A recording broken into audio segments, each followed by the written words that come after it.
edukasi kita kali ini. Nah, jadi di sini saya akan membahas atau merangkum materi kembali dari kelima pendekatan penting dalam penelitian kualitatif yang sudah kita bahas sebelumnya. Nah, jadi teman-teman, tujuan saya membuat video ini untuk memenuhi tugas UAS yang diberikan oleh dosen pengampu pada mata kuliah metode penelitian, yaitu Bapak Dr. Smito SE MSI.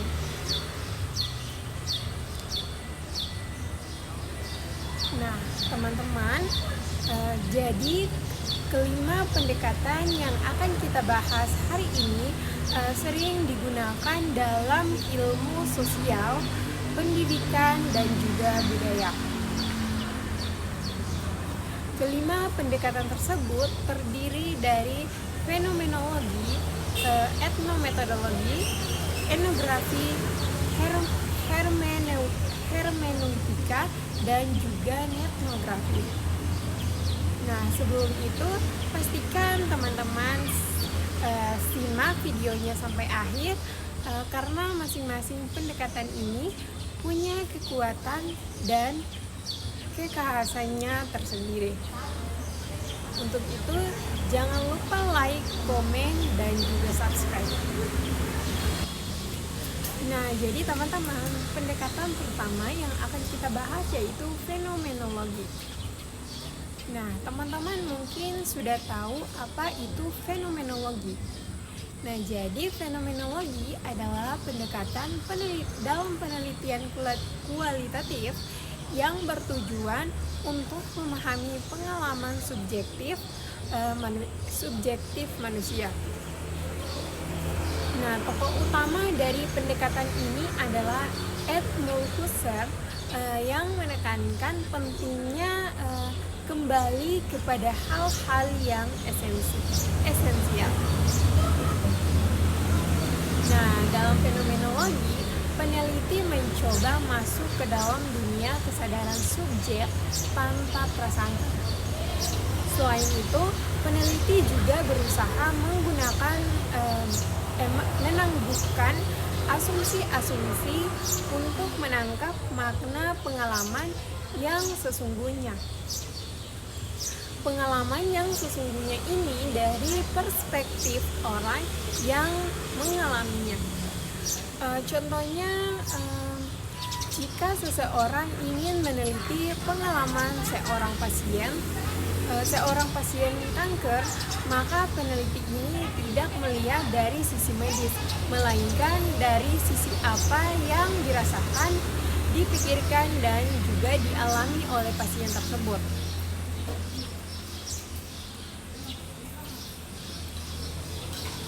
Nah, fenomenologi mengutamakan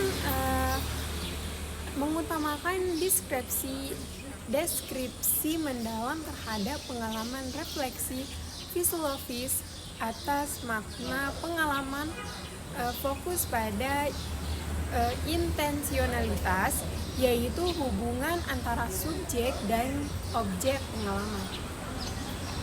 Nah, teman-teman, fenomenologi adalah salah satu pendekatan filosofis dan metodologis yang berusaha memahami hakikat dan makna dari pengalaman manusia secara mendalam dengan fokus pada bagaimana fenomena dialami secara langsung oleh individu. Nah, dalam konteks ini, fenomenologi tidak hanya berkaitan dengan hal yang terlihat secara fisik atau dapat diukur secara kuantitatif, tetapi juga pada aspek subjektif yang tidak kasat mata seperti emosi, persepsi, kesadaran, dan nilai-nilai yang melekat pada pengalaman hidup seseorang. Fenomenologi menempatkan manusia sebagai pusat perhatian untuk mengungkapkan bagaimana realitas dibentuk melalui kesadarannya terhadap dunia. Pendekatan fenomenologi pertama kali dikembangkan oleh filsuf Jerman yaitu Edmund Husserl yang mengusulkan agar filsafat kembali kepada hal-hal itu sendiri. Dengan maksud ini, Husserl menekankan bahwa pemahaman terhadap dunia harus berdasarkan pada pengalaman langsung dan tidak dipengaruhi oleh teori atau asumsi yang ada sebelumnya. Nah, ia memperkenalkan konsep redukasi fenomenologis, yakni suatu sikap ilmiah di mana semua orang, penilaian dan asumsi tentang dunia ditangguhkan terlebih dahulu agar peneliti dapat mengamati dan juga memahami makna murni dari pengalaman sebagaimana adanya. Nah, teman-teman, dalam fenomenologi, kesadaran dianggap sebagai pusat dari seluruh pengalaman manusia. Artinya, pengalaman tidak bisa dipisahkan dari cara individu menyadarinya. Hal ini dikenal dengan istilah intensionalitas, yaitu gagasan bahwa setiap kesadaran selalu diarahkan pada sesuatu. Misalnya nih, seseorang tidak hanya merasakan sedih, tetapi merasakan sedih karena kehilangan orang tua. Di sini fenomenologi menyoroti hubungan erat antara subjektif atau yang mengamati dan objek atau yang mengalami, yang tidak bisa dipisahkan dalam proses pemahaman makna. Berbeda dengan pendekatan ilmiah yang bersifat objektif dan mengandalkan data kuantitatif. Nah, fenomenologi justru menekankan pemahaman mendalam dan deskriptif terhadap pengalaman individu. Tujuannya bukan untuk mengukur atau menguji hipotesis, tetapi untuk menggambarkan struktur dan makna terdalam dari suatu fenomena sebagaimana dialami oleh individu. Oleh karena itu, dalam praktiknya, fenomenologi sering digunakan dalam kualitatif yang melibatkan wawancara mendalam, observasi partisipatif, dan studi naratif. Nah, teman-teman, seiring berjalannya zaman, pendekatan fenomenologi tidak hanya berkembang dalam filsafat, tetapi juga digunakan dalam berbagai disiplin ilmu seperti psikologi, sosiologi, pendidikan, keperawatan, bahkan manajemen. Dalam bidang-bidang tersebut, fenomenologi menjadi alat untuk memahami realitas sosial dari perspektif pelaku, terutama dalam situasi yang kompleks dan melibatkan nilai-nilai kemanusiaan yang tidak bisa diredukasi menjadi angka atau statistik semata. Selain itu, fenomenologi menjadi jembatan antara pengalaman manusia yang bersifat pribadi dengan pemahaman ilmiah yang bersifat umum. Fenomenologi juga mengajarkan kita pentingnya pengalaman sebagai sumber pengetahuan, di mana setiap individu dianggap memiliki perspektif yang sah dan bernilai.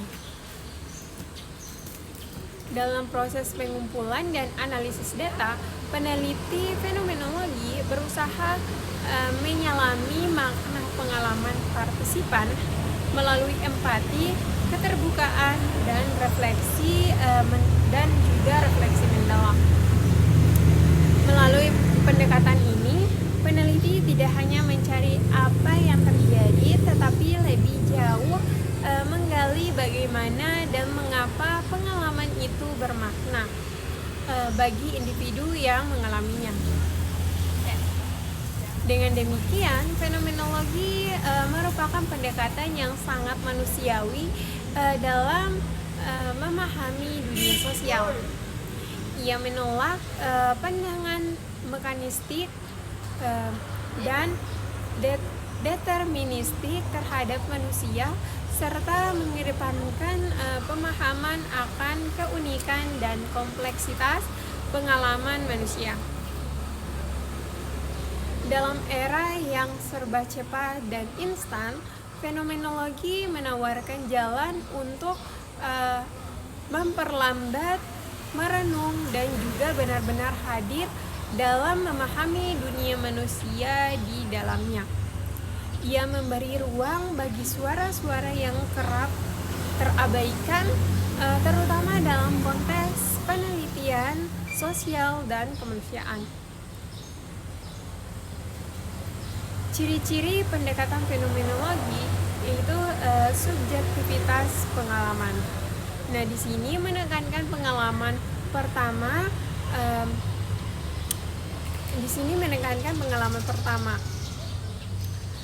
Semua penilaian atau asumsi tentang dunia luar untuk fokus pada makna pengalaman intensionalitas.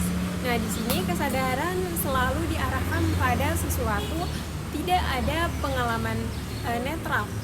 Nah, makna di balik gejala. Nah, fenomenologi berusaha menggali makna esensial dari suatu pengalaman, bukan hanya fakta luar.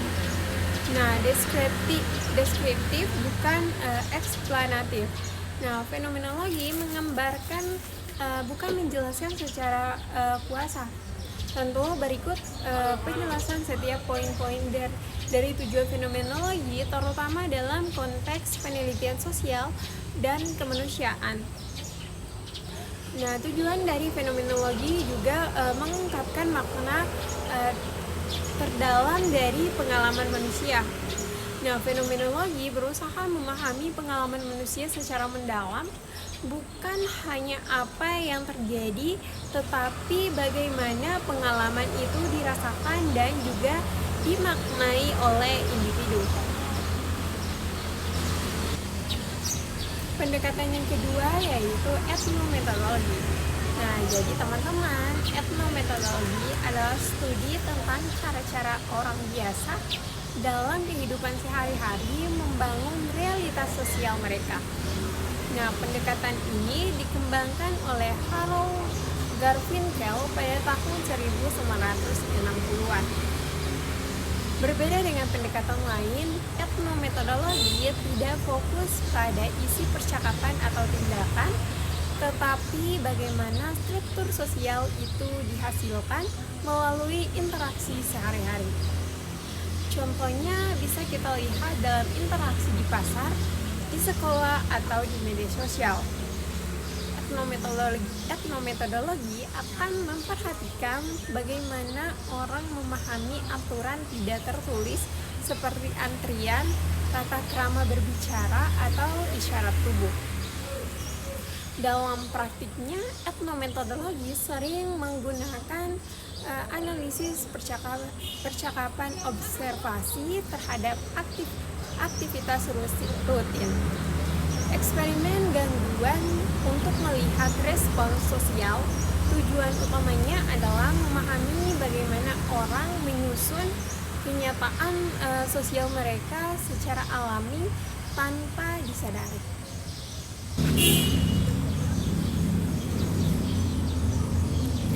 Nah, teman-teman, pendekatan yang ketiga yaitu etnografi. Nah, jadi di sini etnografi berasal dari tradisi antropologi dan sosiologi. Tujuan utamanya adalah untuk menggambarkan dan memahami budaya suatu kelompok untuk komunitas dari dalam. Di sini peneliti etnografi hidup dan berinteraksi langsung dengan komunitas yang diteliti, mengamati perilaku dan juga bahasa, nilai, serta praktik sosial dalam konteks aslinya. Nah, teman-teman, salah satu ciri khas etnografi adalah partisipasi dan observasi lapangan dalam jangka waktu lama, penggunaan dalam jangka waktu lama. Nah, penggunaan catatan lapangan, wawancara informal, dan juga dokumentasi budaya. Misalnya, peneliti yang tinggal di komunitas suku adat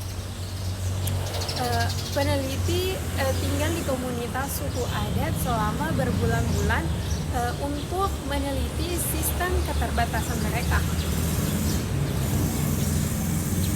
Tujuannya bukan hanya mengumpulkan data, tetapi juga memahami dunia, bagaimana anggota komunitas itu memahaminya. Nah, di sini etnografi menghasilkan narasi yang kaya, penuh konteks, dan juga memperhatikan keunikan budaya lokal yang sering terabaikan dalam penelitian kualitatif. Nah, pendekatan yang keempat yaitu hermeneutika. Nah, seperti yang sudah dipraktikkan dalam video kelompok kemarin, bahwa hermeneutika adalah pendekatan yang sering digunakan untuk menafsirkan teks, simbol, dan juga makna. Awalnya hermeneutika ini berkembang dalam studi teologi dan filsafat. Namun kini banyak digunakan dalam ilmu sosial dan juga humaniora. Tokoh-tokoh penting dalam hermeneutika antara lain yaitu Friedrich yang menekankan pentingnya memahami maksud penulis, Hans Georg Gadamer memperkenalkan konsep lingkaran hermeneutika, yaitu proses pemahaman yang terus-menerus antara bagian dan juga keseluruhan. Nah, hermeneutika sering digunakan untuk menafsirkan teks sastra, kitab suci, dokumen sejarah, wacana politik, dan juga media cerita hidup individu dalam penelitian kualitatif. Nah, dalam konteks penelitian, hermeneutika tidak hanya berusaha mengetahui apa yang dikatakan teks, tapi menggali makna tersembunyi, konteks sejarah, dan posisi subjek dalam budaya tertentu. Nah, teman-teman, peneliti harus terlibat secara aktif dan reflektif dalam proses interpretasi, menyadari bahwa pemahaman adalah hasil dialog antara teks dan juga penafsir. Nah, pendekatan yang terakhir yaitu etnografi. Etnografi atau etnografi daring adalah pendekatan penelitian yang digunakan untuk mempelajari perilaku sosial dan budaya dalam komunitas online. Nah, pendekatan ini dikembangkan oleh Robert Kozinets. Di sini etnografi memanfaatkan forum diskusi, media sosial, blog, komunitas digital, dan platform daring lainnya sebagai sumber data utama.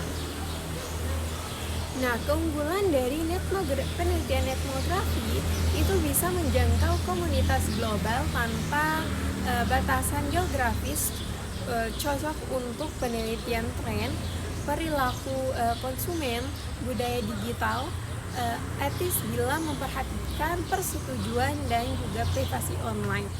Contohnya, peneliti bisa menganalisis interaksi pengguna TikTok dalam komunitas fashion hijab, atau meneliti bagaimana solidaritas terbentuk dalam grup Facebook komunitas penderita penyakit tertentu.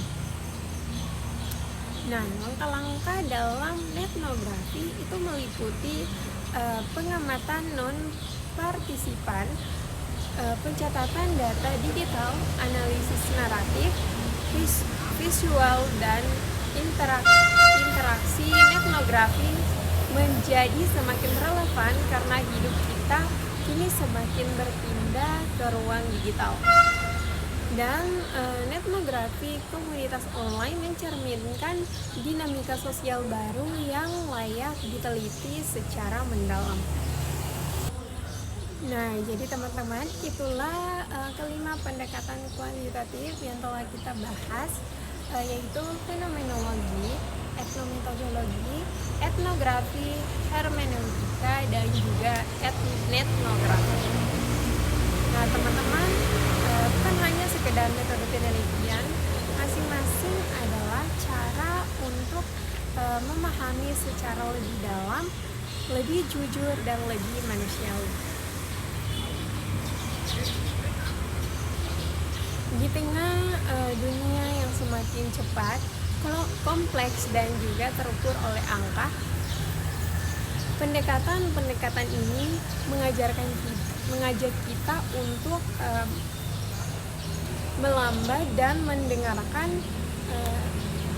mendengarkan suara-suara yang sering tidak terdengar, melihat makna yang tersembunyi di balik rutinitas, dan juga memahami dunia dari sudut pandang orang lain.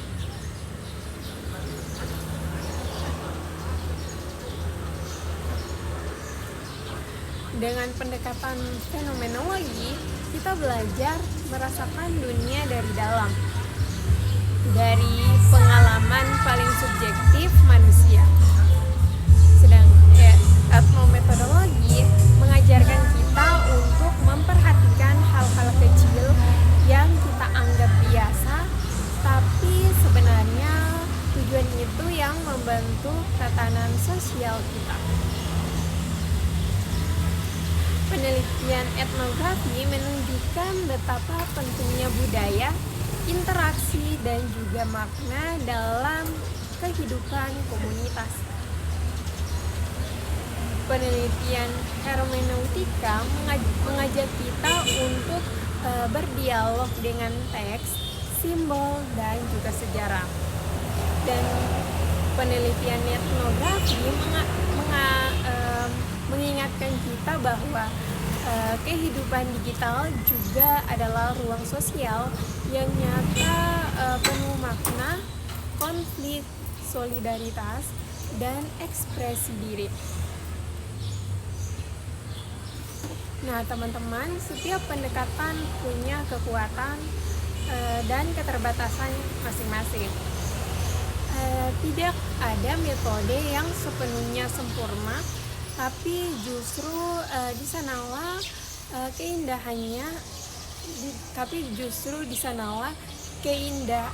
keindahannya. Karena penelitian kualitatif bukan tentang mencari kepastian tunggal, melainkan tentang membuka ruang pemahaman yang lebih luas.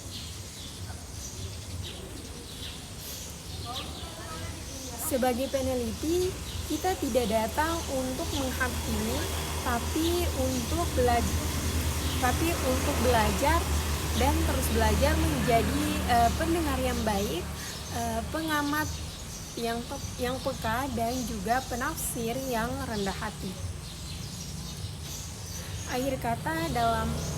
Akhir kata, semoga video ini bisa memperkaya wawasan kita semua, membukakan cara pandang baru terhadap ilmu, dan juga menginspirasi kita yang sedang menyusun tugas akhir seperti skripsi atau sekedar ingin memahami dunia sosial dari sisi yang berbeda. Nah, teman-teman, jangan ragu untuk mengeksplor lebih jauh setiap pendekatan ini. Siapa tahu salah satu di antara kita semua akan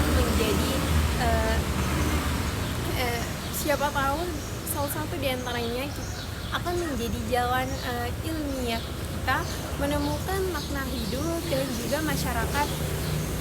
masyarakat. Terima kasih sudah menonton. Jangan lupa klik like, tinggalkan komentar jika kamu punya pertanyaan, dan subscribe untuk konten edukasi selanjutnya. Sampai jumpa di video berikutnya. Tetap semangat dalam meneliti, mengamati, dan juga memahami dunia ini dari hati yang terbuka. Terima kasih. Assalamualaikum warahmatullahi wabarakatuh.